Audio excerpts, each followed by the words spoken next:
Et on peut décaler le couple, s'il vous plaît?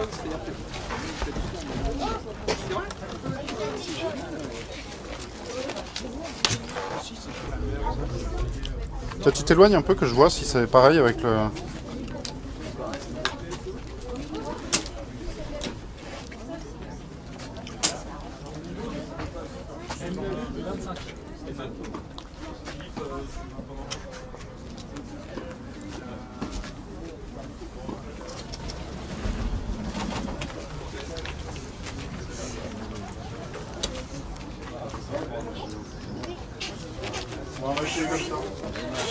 Merci Charles. Je la garde.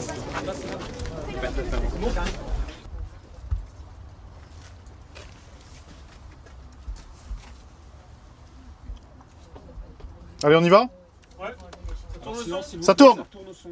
74 A sur 1, troisième. Ça tourne au son. Action. Action.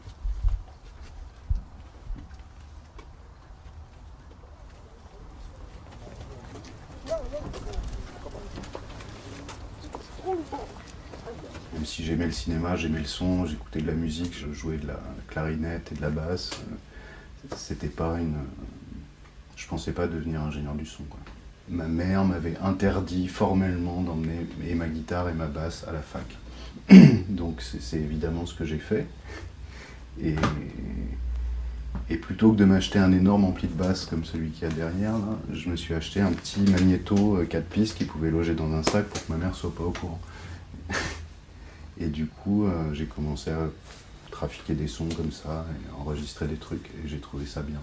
Puis après, voilà, après j'ai fait un peu de philo, j'ai fait une maîtrise de sciences de l'information, et puis j'ai tenté le concours de la FEMIS, je l'ai eu, donc j'ai fait la FEMIS, quoi. Et la FEMIS, d'une manière générale, c'est pas tellement une école théorique. Ce qui fait la faiblesse et la richesse de cette école, c'est qu'on essaye, on a du matos pour travailler correctement. Au moins, on apprend à faire du son en faisant des films, quoi. On travaille sur toutes les étapes de la prise de son jusqu'au mixage, bien sûr. Et c'est... Après, on se spécialise un peu. Il y en a qui ne veulent pas faire de prise de son, qui s'orientent plus vers le mixage, etc. Moi, je veux tout faire, donc j'ai essayé de tout faire. Quand on sort de la FEMIS et qu'on veut faire ce boulot, il y a deux voies qui s'offrent à tout le monde. Il y a la voie devenir stagiaire, second assistant, de gros ingés, aller sur des gros films pour plier des câbles pendant plusieurs années, pour après ensuite devenir perchman et après éventuellement dans 15 ans devenir ingénieur du son. Auquel cas on bosse dans un système qui est plus riche et plus riche financièrement, j'entends. Et il y a la voie de faire soi-même et de... Moi, j'ai jamais voulu plier des câbles, j'ai jamais voulu être stagiaire et de toute façon, je suis beaucoup trop timide pour appeler les ingénieurs du son pour qu'ils me prennent. Donc, je l'ai pas fait. Donc, j'ai bossé énormément sur des courts-métrages, mais où au moins j'étais chef. On récupère le HF de la juge, le CMR... Bah... Si, on remarque si on fait un master, ah non. Faut voir si c'est le CMR ou la deuxième perche. Et après, on partage si on fait au fond. Ouais, ce sera plutôt la deuxième perche. Et le CMR pour les off. Ils vont pas jouer là. Pas. Bah pour avoir le suivi de regard.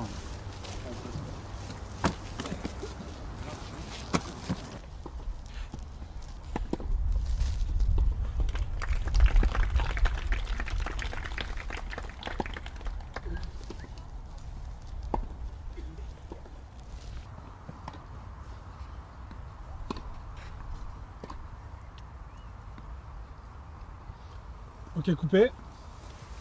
C'est coupé. Ouvre-toi un peu, Francis.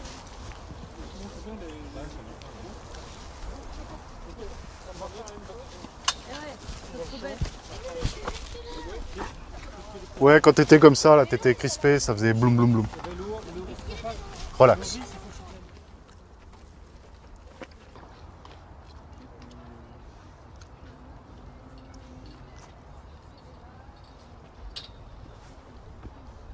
Mon boulot, c'est de me poser la question,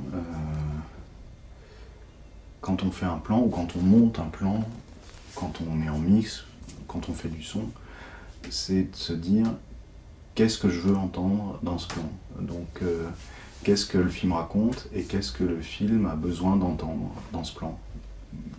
Qu'est-ce qui est important. Et évidemment les dialogues c'est important bien sûr, mais moi quand on me dit ah ouais non, j'ai entendu les rushs là, c'est super, on comprend tout. Bah évidemment que tu comprends tout, je suis payé pour ça. Bien sûr que tu vas comprendre les dialogues, c'est la moindre des choses. Après, ce qu'il faut faire, et ce qui est difficile à faire parce que le son c'est très ténu et que les gens, même les réalisateurs, les producteurs avec qui on bosse, ils font pas forcément attention, c'est d'amener autre chose, de se dire, d'amener des ambiances, d'amener des bruits, d'amener de l'air, parce qu'on peut comprendre les dialogues avec un HF et puis aller à la table régie et se dire ok c'est super, mais une belle perche qui va permettre de se passer des HF, ce sera beaucoup plus joli. On comprendra les dialogues de la même façon, mais ce sera plus joli, plus riche, plus vivant, plus ouvert. Et moi c'est ça mon boulot, c'est d'essayer de me battre pour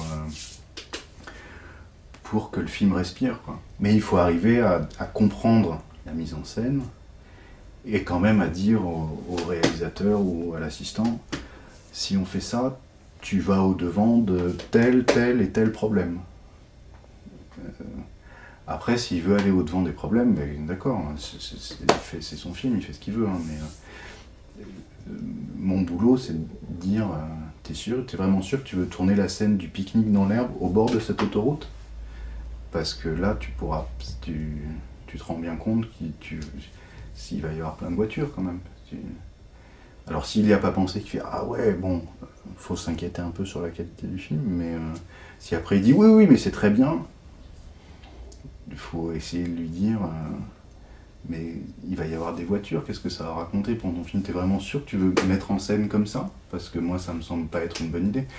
Et si effectivement c'est une volonté de la mise en scène qui est des bagnoles derrière, ça peut raconter un truc, ça peut être très joli, hein, mais il faut que ce soit au service de la mise en scène. Et le son doit se mettre au service de la mise en scène, bien sûr.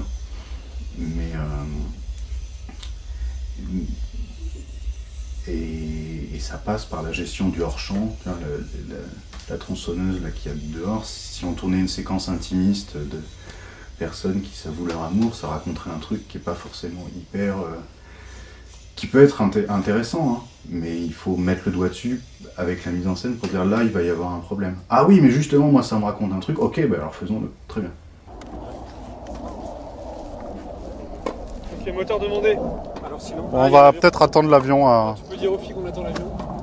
On attend... Ouais, bon, si elles veulent se reposer, on attend l'avion. On attend l'avion et on y va, ok?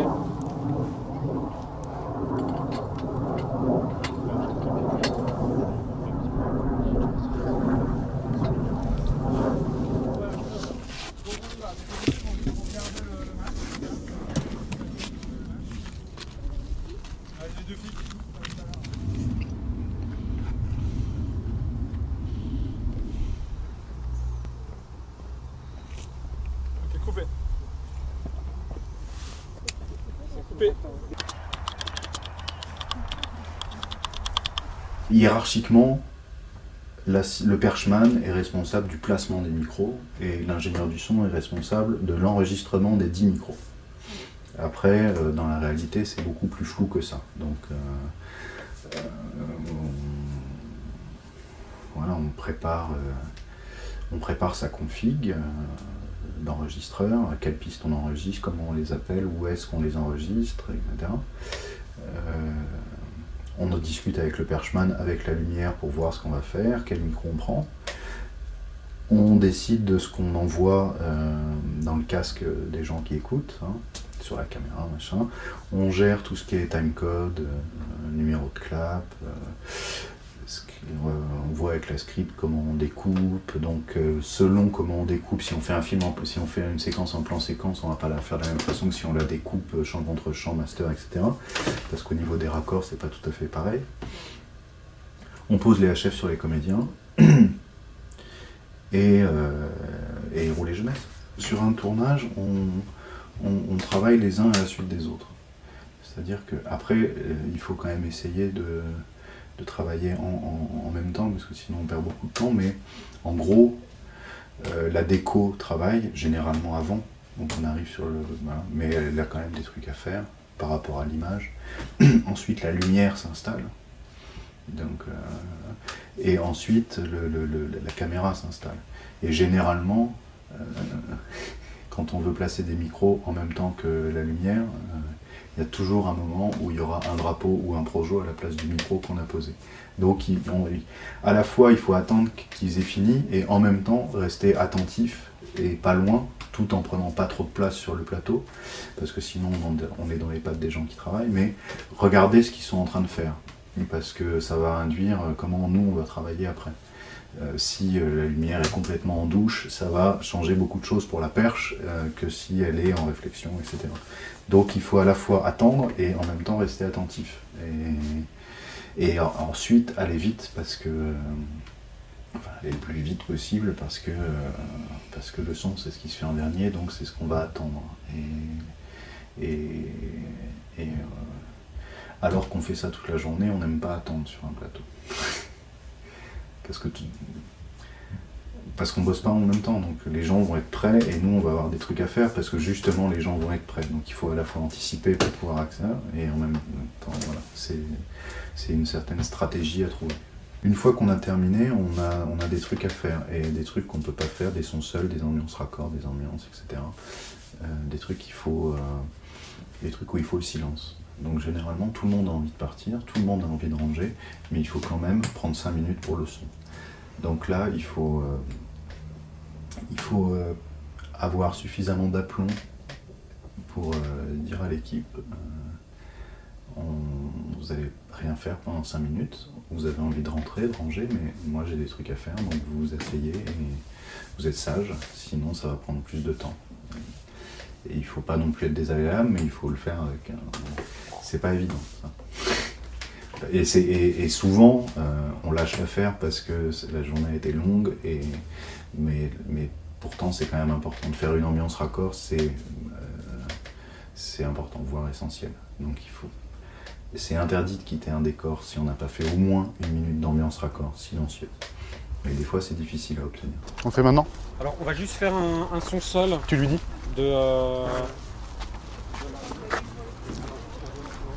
Francis, Gaël, on va faire un petit son seul. Tu mets la perche au-dessus et puis celle-là, elle joue pas.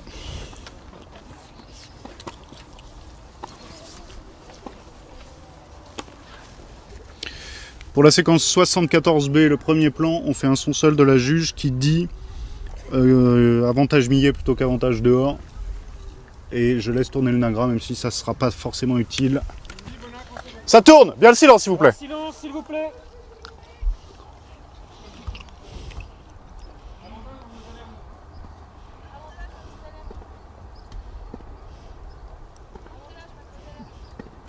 J'aime bien mon boulot, donc je m'en plains pas. Après, la forme de pénibilité qui, moi, me stresse le plus, c'est qu'on s'abîme les oreilles.